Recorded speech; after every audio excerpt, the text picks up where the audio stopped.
I have here a copy of a menu from the RMS Carpathia for a meal which was served on April 18th, 1912, the last day that the Titanic survivors were aboard the Cunard vessel that saved them in the North Atlantic. And so I wanted to make a dessert from this menu, and one of the desserts is pudding Hamilton, or Hamilton pudding. So thank you to Squarespace for sponsoring this video as we talk about the final hours that the Titanic survivors spent on Carpathia, this time on Tasting History.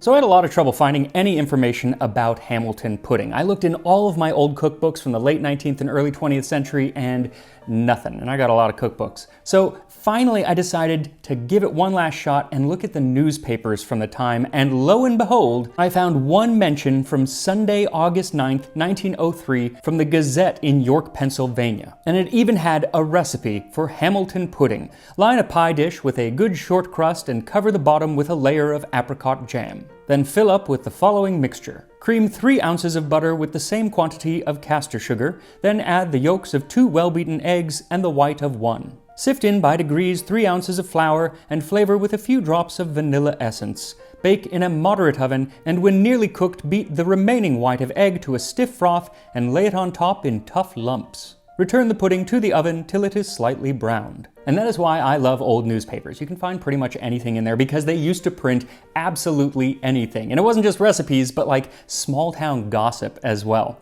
And some of that gossip is what we got to learn about when a genealogist known by GENEAVLOGGER here on YouTube did a deep dive into my family's history. And it turns out we got some skeletons, and he made some videos about it, and one of those videos is up right now, so I'll put a link to that in the description. As for the name of the Hamilton pudding, unfortunately the newspaper didn't really give me much information, and I couldn't find anything, so I'm not sure where it gets the name Hamilton. Maybe it's named after the Duke of Hamilton, which is in Scotland, I believe, but I don't know for sure. But regardless of the name, it sounds delicious, so to get started, we will need to make our crust, for which you will need 1 1/4 cup or 150 grams of flour, a half teaspoon of salt, 1 stick or 113 grams of unsalted butter cut into cubes, and 2 to 3 tablespoons of ice water. So first, whisk the salt into the flour and then begin working the butter into the flour with your fingers until it is incorporated and you have a nice crumbly mixture. Then add just enough water to make it come together. Start with 2 tablespoons and only add more if necessary.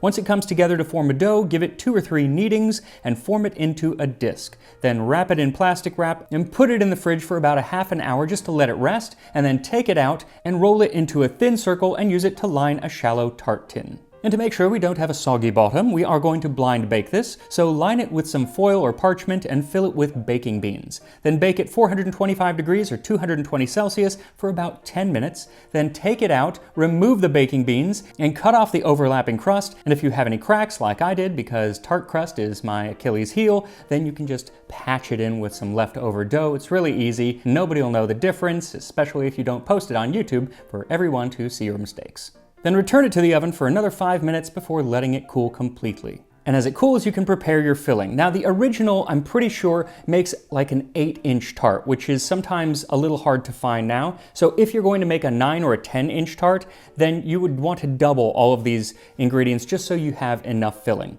But for the 8-inch tart, what you'll need is 2 eggs divided into 2 egg yolks and separated egg whites. Then 6 tablespoons or 85 grams of salted butter, softened, 7 tablespoons or 85 grams of castor sugar, a half teaspoon of vanilla, 3/4 cup or 85 grams of flour, and a half cup of apricot jam. So first whisk your egg yolks and then 1 of the egg whites until you have soft peaks. Then add the butter and sugar to a bowl and cream them together until they are nice and fluffy, and then add the egg yolks and beat them in, and then the whisked egg whites. And you want to gently mix these in with a spatula. Here too, you can mix in the vanilla. Then sift in half of the flour and gently mix it in, and then the other half, mixing just until it's incorporated. And I was surprised by how thick this mixture was. I really thought that it was going to be pourable, but it is definitely not. Now, it is going to go over a layer of apricot jam, and the best way to make that is to make it somewhat pourable. So heat it over a low heat, not until it turns to a liquid, but just until it is pourable, which will make it easier to spread evenly on the bottom of the crust. Then over this this goes the filling, but it is so thick that if you just kind of put it on and spread it, it's gonna make a mess and it's not gonna be even. So I would actually put it into a piping bag and pipe it on kind of evenly around the tart and then spread it around with a spatula. Then set the tart in the oven at 325 degrees Fahrenheit, 160 Celsius for 25 to 30 minutes or until it's puffed up and has browned on top.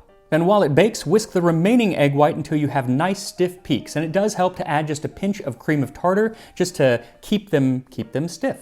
Now the recipe says that you're supposed to take the tart out of the oven, or the pudding out of the oven, and while it is still very hot, to put this egg white in tough lumps, whatever that means, on top. The thing is, if it's still really, really hot, the lumps just kind of melt, and it's not great. So I took mine out and let it sit for about 15 minutes, which let it cool just enough so I could pipe on the egg whites, not in tough lumps, because I think the survivors of Titanic deserve better than that, but in a nice little design. Then you can set it back in the oven for about 5 minutes to let the egg whites kind of brown on top. You can also put it under the broiler for about 5 seconds. I wouldn't do it any more than 5, maybe 8 seconds, or it will burn, but that will help it get some color. Then let the Hamilton pudding cool completely before slicing it. So I'm not exactly sure when on that last day this would have been served to the passengers aboard Carpathia. It would have had to have been midday or early evening, because by the traditional dinner time around 8 o'clock, everyone had to have been packed up and ready to disembark as they approached New York Harbor. It was the evening of Thursday, April 18, 1912, when the RMS Carpathia entered the Ambrose Channel outside of New York Harbor. Despite the rain, the ship, which carried the 705 survivors of RMS Titanic, arrived in New York several hours earlier than expected. But despite being early, there were already thousands waiting for them at Cunard's Pier 54.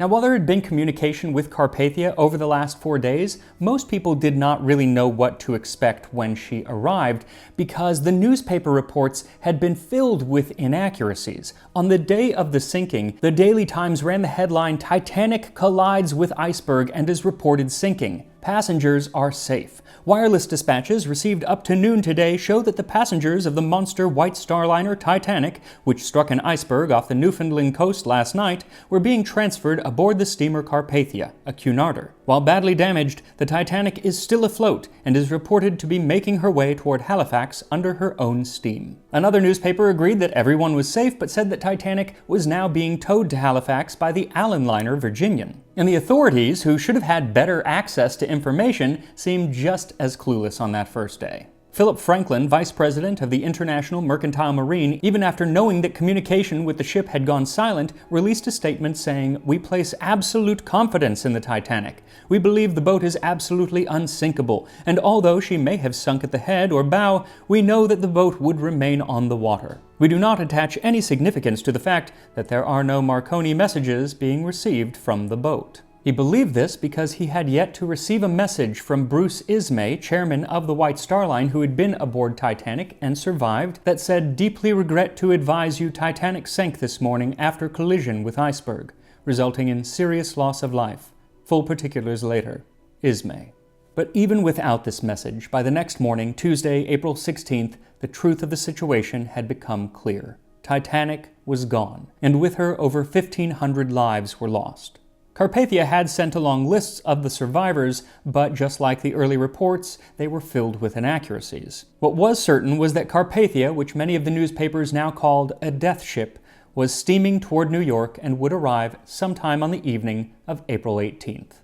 One of the first boats to approach Carpathia was an immigration inspector. It was actually a doctor and his 2 assistants who came on board just to make sure that no one needed to be quarantined. Typically, a ship arriving in New York at this time period would have seen many of its passengers, namely its third-class passengers, shuttled off to Ellis Island, which I covered in detail in a video on the topic earlier this year. But in light of the tragedy, the immigration commissioner decided that immigration officials would be sent onto the boat to handle all of the paperwork, something that was usually only afforded to first and second class. Third class always had to go to Ellis Island. Unfortunately, the immigration commissioner also realized many of those third-class passengers had lost everything, including any documentation that might allow them to come into the country, and so many of them would have to be turned away and sent back to Europe. But those inspectors wouldn't meet them until they arrived at the pier. For now, it was just the doctor and his assistants. Though in addition to that immigration boat, Carpathia was swarmed with other small vessels and tugboats, many of which had been hired by the press to get them to the ship in the hope that they would be the first to get interviews with survivors. They began shouting up to the passengers on the deck, asking them if they were survivors, and if they answered in the affirmative, then they would ask them questions about the horrific event itself or about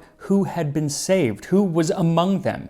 Mostly, the ones that they cared about were the rich and famous, people like John Jacob Astor, Benjamin Guggenheim, and George Widener, all of whom did go down with the ship.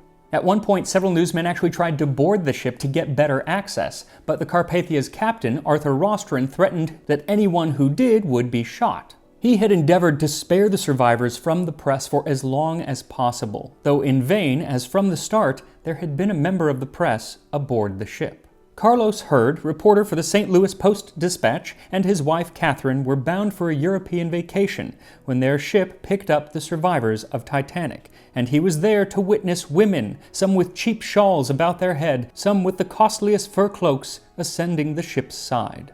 Now, Captain Rostron knew that Hurd was aboard and knew what he did, so he forbade him from interviewing any of the survivors. Let them have a moment of peace.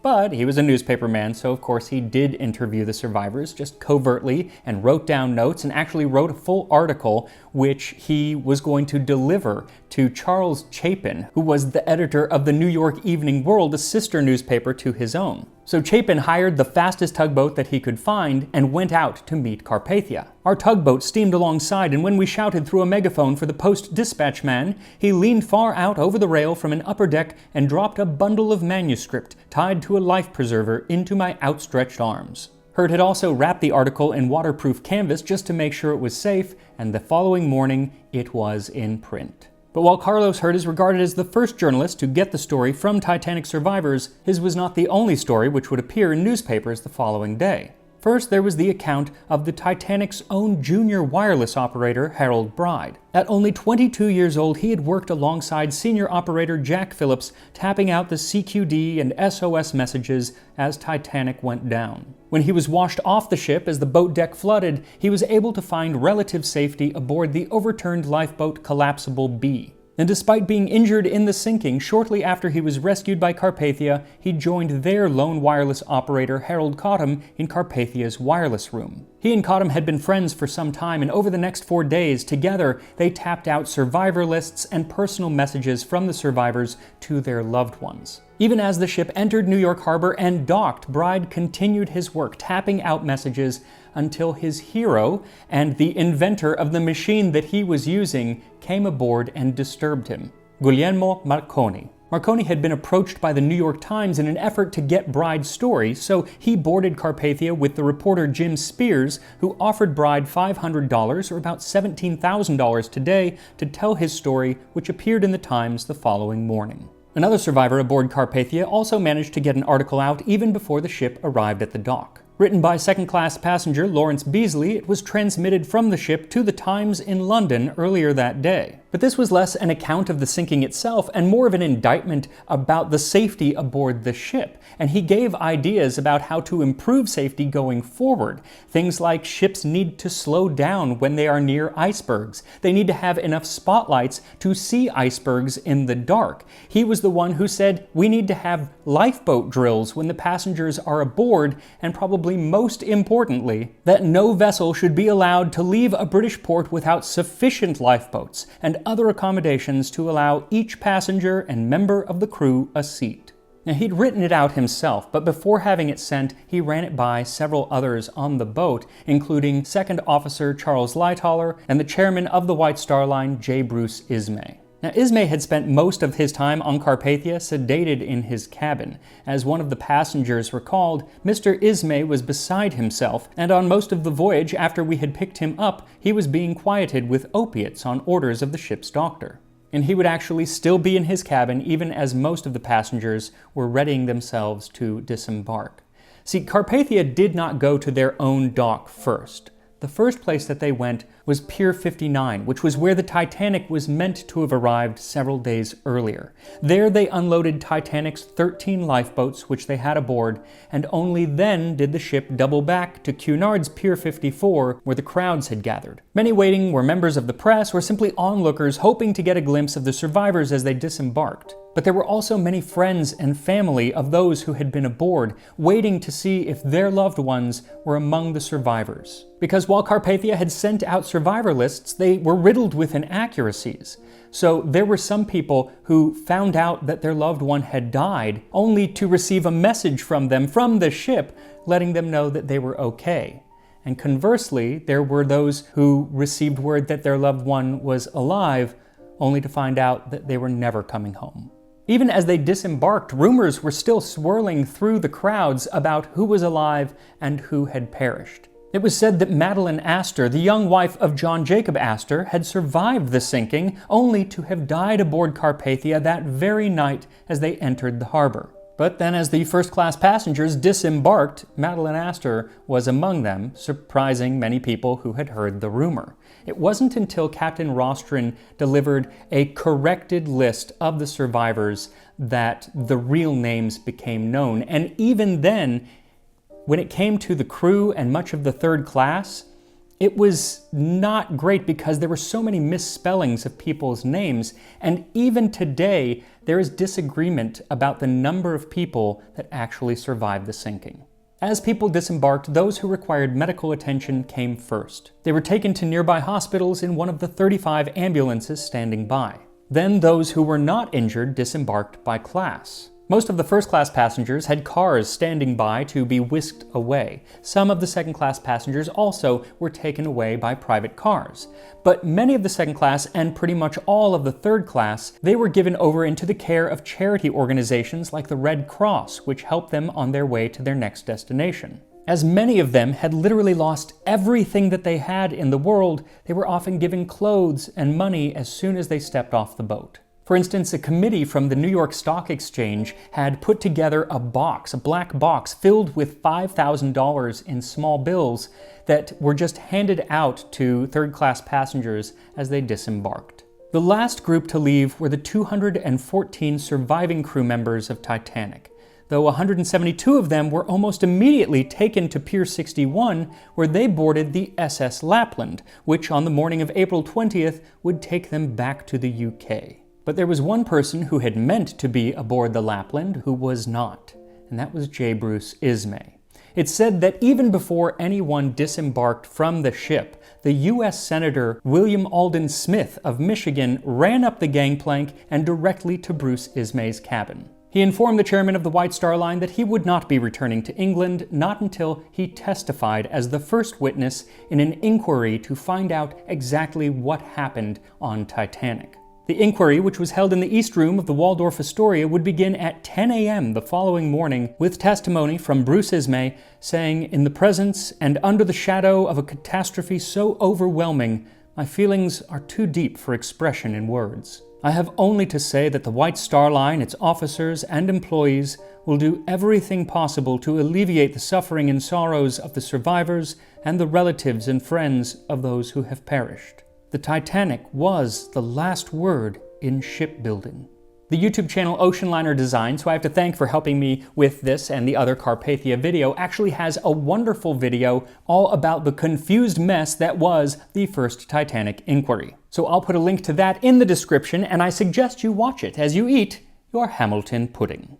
And here we are, Hamilton pudding as served to the Titanic survivors aboard Carpathia. So I had to scrape the egg white off of mine because I'm allergic to it if it's not fully cooked, so we don't want that to happen. So I'm actually just gonna take a bite here though. Egg whiteless.